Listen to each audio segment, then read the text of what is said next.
د کومو کسانو کارډونه چې بلاک دي نو په 40 غنټې کې موږ دغه کارډونه چې دي دا کولوالای شو او ستاسو روپۍ چې دي دا به دوباره شروع شي.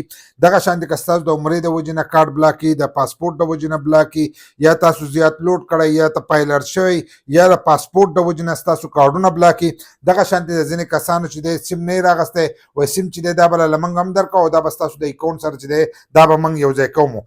دلته کې د کس چې دی دا زما په ویډیو باندې کمنټس کړی دی او داسې په ډېرو ویډیوګانو باندې داسې کمنټس راځي او واتساپ نمبر ورکړی په دې واتساپ را سره رابطه وساتئ. نو ځینې کسانو به د دې سره رابطه هم ساتلې ځکه چې هغه هلته لیکلي د کومو کسانو کارډونه چې بلاک شوي دي زموږ سره هم اکثر ځینې کسان رابطه کوي و زموږ کارډ بلاک شوی دی موږ څه چل وکړو.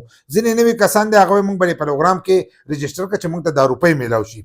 نو رجسټریشن چې دی دا داسې نه کېږي چې په لارو کوڅو کې دا رجسټریشن کېږي. د دې لپاره به تاسو دفتر ته ځئ او په دفتر کې به دغه رجسټریشن کوئ. د بلاک له چې دی دې له هم راځو خو کله چې تاسو دفتر ته راشئ هلته رجسټریشن کوئ هم به د دې لپاره چې دی روپۍ به نه ورکوئ.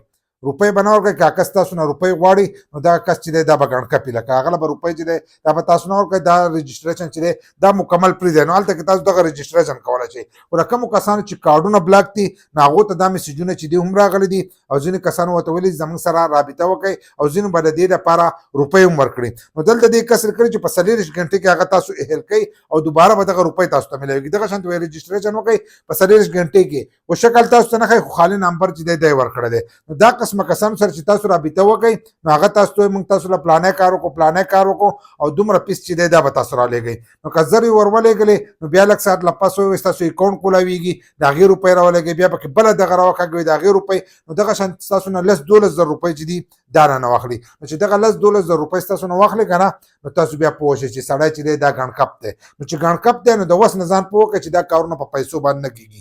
یو کس لم روپۍ مه ورکوئ چې تاسو وایئ چې ما دغه دی دا روپۍ واخله زما دا کار وکړه. نو په روپو باندې دا کار نه کېږي. ستاسو نه چې کوم معلومات اخیستی کېږي د اسلام آباد ته ځي هلته کې چې دی د هغه ځای نه بیا پته لګي چې د اهل دی که نه اهل دی. هغه چې کله هغه ریکارډ راشي نو د هغې په ترو باندې دغه روپۍ تاسو ته میلاویږي خو د دې ځای نه تاسو څوک چې دی دا نشي اهل کولی. نو د دې څیزونو دپاره چې دی روپۍ مه ورکوئ او که کومو کسانو لاندې کمنټس کړی او په کمنټس پسې ځي او د هغه کسانو سره رابطه کوي نو دغه کسان چې دي دا ګڼکپان دي.